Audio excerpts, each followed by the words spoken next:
Your body feels heavy because it's full of stuff. But a proton, the thing doing most of your weighing, is built from parts that are almost massless. Add their masses and you get about 1% of the answer. So what exactly is the other 99%? Pick up anything on your desk. A mug, a phone, your own hand. It feels solid, it has weight, and it's almost impossible not to think the obvious thought, this thing has mass because it contains matter, little bits, particles, stuff. That's a very human picture, like a bag of marbles. The more marbles, the heavier the bag. But physics has this annoying habit. The moment you try to make that picture precise, it slips out of your fingers. So let's make the question painfully concrete. What is the mass of you actually made of? Not made of the way a poet means it. Not made of the way a biology book means it. I mean, if I take all the ingredients that are supposed to be inside you, electrons, quarks, whatever, and I write their masses down on a sheet of paper, do those numbers add up to your number? Because if the bag of marbles story is true, that's what should happen. Total mass should just be the sum of the masses of the parts.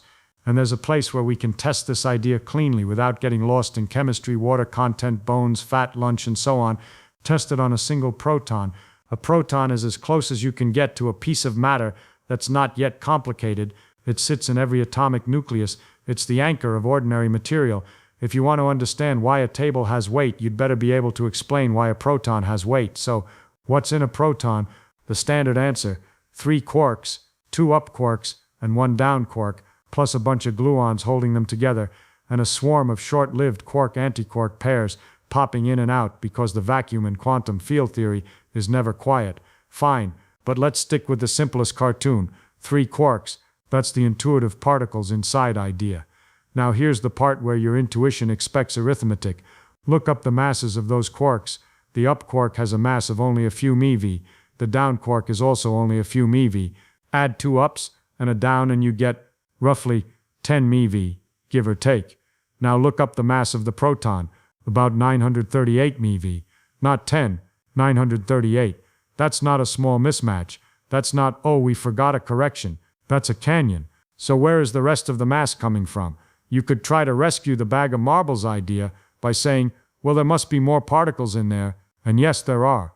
Gluons, C-quarks, antiquarks, more complicated motion. But here's the catch. Gluons are massless in the basic theory. And those extra quark-antiquark pairs don't show up as a permanent inventory. You can just count like bricks. So you keep running into this weird conclusion. Most of the proton's mass is not sitting there as the mass of little things. Most of the proton's mass is the energy of what's going on inside it. And now we've arrived at the real problem. The thing that sounds like a slogan until you actually feel it. E=mc², people say it, they put it on posters, but they usually digest it the wrong way.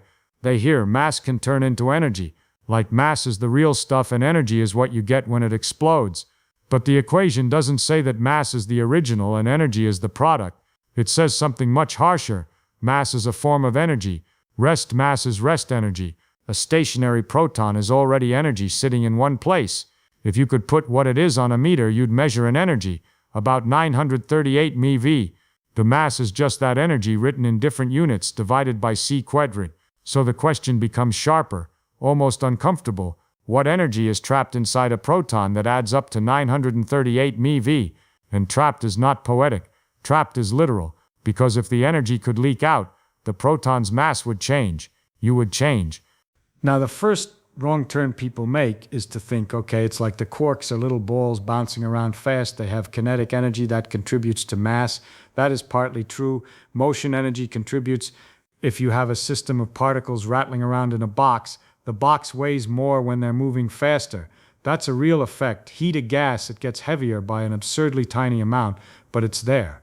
So yes, some of the proton's mass is the kinetic energy of quarks and gluons zipping around at relativistic speeds. But if you stop there, you miss the heart of it. Because the main actor in this story is not particles with energy, it's fields with energy. The strong interaction, the thing that holds quarks together, is described by a field, just like electromagnetism is described by a field. In fact, it's more intense, more violent, and it behaves differently because it interacts with itself. The field lines don't politely spread out and fade. They grab, they clump, they form tubes, they refuse to let go. The name for the theory is quantum chromodynamics, QCD. Chromodynamics is a fancy way of saying the dynamics of color charge, not color like red paint, but a kind of charge quarks carry that makes the strong force exist, and the particles associated with that field, gluons, are called gluons for a reason. They're the messengers of the force that glues quarks together. But here's the twist that changes the meaning of made of. The glue is not just an extra ingredient sitting between the quarks like mortar between bricks. The glue is energetic. The glue has tension. The glue stores energy just by being there, just by being distorted, just by existing in a confined way. So when you look at a proton, you're not looking at three massive quarks plus some harmless binding. You're looking at a little knot of strong field activity, a little storm, a region of space where the strong field is so intense and so constrained that the energy locked into that configuration shows up to the outside world as mass. This is why the naive sentence, "I have mass because I have particles inside me," is mostly wrong. You have mass because you have confined energy inside you. And most of that confinement is not chemical. It's not electrons in orbitals. It's not the energy in your batteries, or your food, or your body heat. It's deeper. It's the energy required to keep quarks imprisoned into protons and neutrons. That's what you're standing on physically. That's what the scale is reading. Now, notice how this attacks another intuitive picture. People love to imagine matter as stuff, and forces as influences. Stuff is real. Influences are like invisible hands. But in modern physics, the influences are the substance. The fields are as real as anything. And in the proton, the field is doing most of the accounting. So the problem we have to solve is not a trivia fact. It's a structural misunderstanding about reality. Why does a proton, made of almost massless quarks and massless gluons, have so much mass? How does mass appear out of massless? And why does that not violate anything? Because it sounds like we're cheating. Like we pulled weight out of thin air. We didn't. We paid for it in energy. And if you want a feeling for how serious that statement is, consider this. If you could somehow turn off the strong interaction inside all the protons and neutrons in your body, just as a thought experiment, not as a practical plan, you would not become slightly lighter. You would stop being a body. Atoms would not stay atoms because nuclei would not be nuclei. Matter would not be matter in the way you mean it. The entire architecture would fall apart because the thing you call solid is built on this confinement. So we're going to do two things next. First, we're going to open the proton carefully, not with a knife, but with a way of thinking, and list the real sources of its mass, the motion energy, the field energy, and the very strange fact that the strong field can make energy pile up instead of spreading out. Second, we're going to make E=mc²² feel less like a line on a t-shirt and more like a physical bill you have to pay. If you trap energy, you trap mass. If you release energy, you release mass. And what you call your weight is, to a shocking degree, the price of keeping a stretched field from relaxing. But for now, hold on to the central discomfort. You are not heavy because you are full of matter in the childish sense. You are heavy because the universe has glued quarks together so tightly that the energy of that glue becomes you. So let's do the thing your intuition hates. Build the proton's mass without stuff as the main ingredient. Start with what you can't avoid. Quarks are inside protons. They are real degrees of freedom. We see their fingerprints in scattering experiments. Fire an electron into a proton with enough energy, and you don't get a smooth smear. You see point-like things taking chunks of momentum. That's where the quark idea earns its keep. But the experiment also tells you something else. Those things don't carry the proton's mass the way marbles carry the mass of a bag. They carry momentum. They share momentum. And the bookkeeping is dominated by the field. Here's the cleanest way to say it without burying you in equations. In relativity, mass is not an ingredient list. Mass is the energy of a system when you look at it in the frame where the system as a whole is at rest. If the total momentum is zero, whatever energy remains is rest energy. Divide by c² and you call it mass. So a proton's mass is the energy of a proton at rest, not the energy of three stationary quarks. A proton is not three quarks sitting politely in a corner. The quarks are confined, they're relativistic, the field between them is intense, and the energy is sitting in that whole arrangement. Now, what does energy in a field even mean? You already accept it for electromagnetism without realizing it. Charge a capacitor, two metal plates separated by air, and you've stored energy. Where is it? Not in the plates as extra matter, it's in the electric field between them. The space is energized, and if you let the plates discharge, that field energy leaves as heat and light. That's not philosophy, it's measurable. The capacitor weighs more when it's charged again, absurdly tiny, but real. So fields can store energy. That's not new. What's new is what the strong field does when you try to separate charges. With electric charges, you pull them apart, and the field spreads out. The energy density decreases with distance. Nature is being generous. It lets the field lines occupy more space, so the energy doesn't have to pile up. With the strong interaction, it's the opposite. The field doesn't want to spread out. You can picture it like this. Between two quarks, instead of a fuzzy cloud of field lines filling space, the strong field squeezes itself into something like a thin tube, a flux tube, connecting the quarks. And now the crucial point. A tube has a tension, like a stretched rubber band or a tight string. Pull the quarks apart, and you're not diluting the field. You're stretching a tube. The energy grows roughly in proportion to the separation. The farther you pull, the more energy you store. That is confinement, in its simplest, almost brutal form. It means you can't isolate a single quark the way you can isolate a single electron. Try to pull a quark out of a proton, and the energy you pump in doesn't go into freeing it. It goes into the field, into the tension, into that tube. And eventually you've stored so much energy in the field that the field does the only thing it can do to lower its stress. It breaks by creating a new quark-anti-quark pair out of the energy. The tube snaps, but the ends don't become free quarks. They become new bound states. Hadrons, particles made of quarks, but always with the color charges locked into combinations that can exist. So the glue is not a passive connector, it's an energetic prison. Now, if you accept that, the 938 MeV problem starts to look less like a paradox and more like a bill. The proton is a tiny region where the strong field is forced into a confined high-energy arrangement. That energy is sitting there even when the proton is doing nothing. That doing nothing is exactly what rest mass means, energy that's present without net motion. So when you ask, what is the proton made of? The uncomfortable answer is, it's made of quarks and gluons. Yes, but its mass is mostly the energy of their motion and their field configuration, not the quark's own bare masses. And this is where people get tripped up by the word binding. In everyday chemistry, binding tends to reduce mass. If you bind two atoms into a molecule, the molecule's mass is slightly less than the separated atoms. Why? Because energy is released when the bond forms, usually as light or heat, and that energy leaving reduces the rest energy of the final system. Less energy, less mass. Same in nuclear physics. A tightly bound nucleus has less mass than the sum of its protons and neutrons. That missing mass is the binding energy that was released when the nucleus formed. So you learn binding energy makes mass go down, and you start expecting the same here. But the strong interaction inside a proton is not binding in that gentle sense. Confinement is a different kind of situation.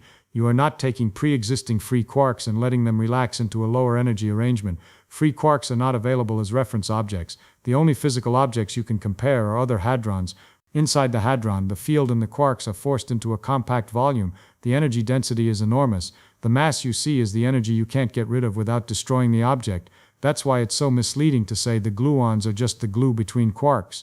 The glue is most of the weight. You can make this feel almost tactile with a thought experiment. Imagine a box that contains 3 tiny beads connected by 3 ridiculously stiff springs.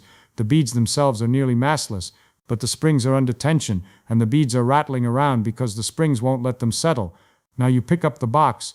It has weight. Where is that weight coming from? Not from the bead masses, from the energy stored in the stretched springs and the motion they enforce. If you could magically relax the springs, the box would become lighter. If you could tighten them, it would become heavier. That's the right kind of picture. Not perfect, no analogy survives contact with QCD, but it points at the right accounting. Tension, energy shows up as mass, and QCD is like springs that get stiffer when you try to pull them apart, a field that refuses to let its energy spread out, a system whose lowest energy allowed states are still full of violent field activity. Now let's connect this to something we actually measure, because I don't want this to float away as a story. When people probe the proton's interior with high-energy scattering, deep inelastic scattering, they find that the quarks carry only part of the proton's momentum. A large chunk is carried by gluons. In fact, at higher and higher probe energies, gluons dominate the momentum share. Momentum, not mass. But it's a clue. The field degrees of freedom are not a tiny correction. They are central. And when you ask what contributes to the proton's rest energy, you're asking about the whole stress energy content, the kinetic energy of quarks and gluons, and the energy stored in the strong field itself, and the pressure and tension that come with it. Pressure matters. This sounds like a detail until it hits you. In relativity, energy density and pressure are not separate, unrelated things. They are different components of one object, the energy-momentum tensor. A system can have energy stored not only as stuff sitting there, but as stress pushes and pulls inside the object. A proton is full of stress. The strong field is pulling inward, the quarks are pushing outward with their motion, and the whole thing balances like a tiny dynamic knot. That internal stress contributes to the mass energy bookkeeping. So when someone says my mass comes from particles inside me, you can now answer, even for the proton, the supposed building block, most of its mass is not the quark masses, it's the energy of confinement, the cost of keeping color charge trapped, the cost of maintaining a stressed field configuration that cannot relax, and that means something existentially sharp. Most of your mass is not an inventory of little heavy things. Most of your mass is a trapped storm. If you want numbers to hold on to, keep them crude but honest. Take the quark masses, a few MeV each, call it approximately 10 MeV total for the 3 valence quarks. The proton is 938 MeV, so more than 95% of the proton's mass is not from those bare quark masses. That 95% is largely QCD energy, gluon field energy, quark and gluon kinetic energy, and the relentless stress of confinement. Now we're ready for the next step, which is the part that really changes how you look at weight. If mass is trapped energy, then being heavy is not about how much matter you contain, it's about how much energy is locked into structures that refuse to dissolve. And we're going to zoom out from the proton and ask a dangerous question. If most of the mass in ordinary matter is actually field energy, then what exactly is the thing we call matter in the first place? And what does a scale truly measure when it says you weigh 70 kilograms? Because it's not counting particles, it's weighing confinement. So what does a bathroom scale actually feel when you stand on it? It's tempting to say it feels your atoms, or your particles, or your amount of matter. But gravity doesn't reach into you and count quarks like coins. Gravity couples to energy, to the whole stress energy of whatever is sitting there. If you're at rest on the scale, the relevant number is your rest energy. Your mass is just that energy in disguise. And now comes the strange reframe. When you weigh yourself, you are mostly weighing the energy trapped inside protons and neutrons, not the mass of electrons. Electrons matter for chemistry, for size, for solidity. But for mass, electrons are lightweights. An electron is about 0.511 MeV. A proton is 938 MeV. A neutron is 939 MeV. Ordinary atoms get almost all their mass from the nucleus. So the scale is not saying look how much electron stuff you've got, it's saying look how much nuclear rest energy is sitting in this shape. And then we go one layer deeper, because even that nuclear rest energy isn't primarily quark mass. It's QCD confinement energy. The glue, which means the everyday heaviness of the world, is to a shocking degree the heaviness of trapped field energy. Now there's a famous story people tell about mass. They say mass comes from the Higgs field. The Higgs gives particles mass. That story is not totally wrong, but it's dangerously incomplete because it sounds like the Higgs is the whole reason you're heavy. It isn't. The Higgs mechanism gives quarks and electrons their bare masses. Without it, electrons would be massless, atoms wouldn't look like atoms, chemistry would collapse. So the Higgs matters enormously for the structure of the world. But the mass you and I experience as weight, most of it is not that. Most of it is the energy of the strong interaction binding quarks into nucleons. QCD doesn't just add a little correction. It manufactures the bulk of the mass of ordinary matter through confinement. So if you want an honest sentence, it's something like, the Higgs helps set the stage, the strong force builds the furniture, and you are standing on the furniture. Now take that and make it personal. When you say my body, you're imagining organs and bones and skin and blood. Fair. But in terms of mass energy, your body is overwhelmingly a gigantic collection of nucleons, and each nucleon is a tiny knot of stressed field refusing to unravel. You're not a pile of pebbles, you're a pile of tension, a pile of pressure and motion and field energy, bundled into stable lumps by the rules of the strong interaction, and you can feel how non-obvious that is if you try to picture it. Your brain wants a material, a substance, but the thing doing the heavy lifting here is not a substance, it's a pattern in a field, a trapped excitation that won't spread out. That's what a proton is in modern language, a stable, confined pattern of quark and gluon fields with a certain total energy. Now let's earn the title of this whole idea, you're made of glue, without turning it into a cute slogan. If you took the quark masses seriously as the main source of mass, then changing the quark masses would proportionally change the weight of matter. But you can do a thought experiment. Imagine quark masses were dialed down to nearly zero. You might think protons would become nearly massless. They wouldn't, not in the way your intuition expects, because the proton mass is mostly set by the QCD energy scale, the characteristic energy of confinement. The proton is heavy because the strong field has a characteristic tension, a characteristic stiffness, and the smallest stable knot you can tie with that field has an energy around a GeV. That's the scale. That's the price of making a proton. So the glue is not a minor ingredient. It's the reason the proton is a proton-sized chunk of mass energy at all. And now the existential punch lands quietly. A lot of what you call U is, from the universe's point of view, a bookkeeping entry for trapped energy. That sounds cold, but it's also kind of beautiful, because it means mass is not some special magical substance. Mass is not more real than energy. It's the same thing seen from a different angle. It also means the universe is stingy in a very specific way. It allows stable structures only if the energy can't easily leak out. A proton is stable because the strong interaction won't let quarks wander off and shed that energy. The energy is bottled. And your existence, your persistence from one second to the next is built from billions upon billions of those bottles. So your weight is in a literal physical sense the cost of maintaining confinement. A stretched field paid for in energy, showing up as mass. Now zoom out one more step. Why does this matter beyond being a neat fact? Because it changes the meaning of solid. Solid doesn't mean full of stuff. Solid means fields are arranged so that they resist being rearranged.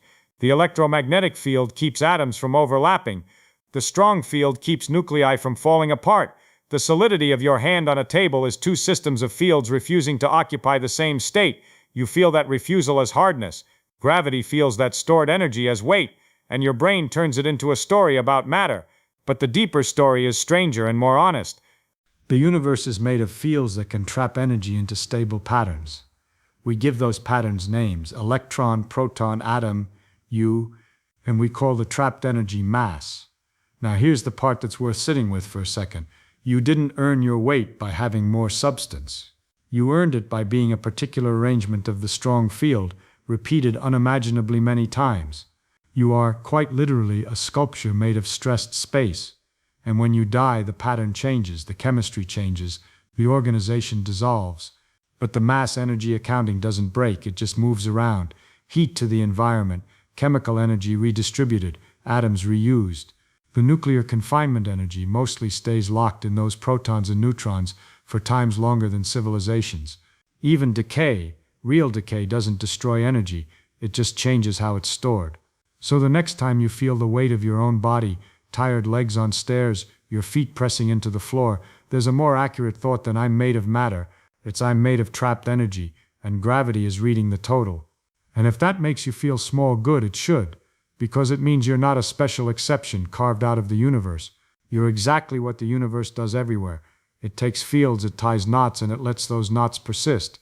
If you want more of this physics that doesn't just tell you a formula but changes what the world feels like, stick around.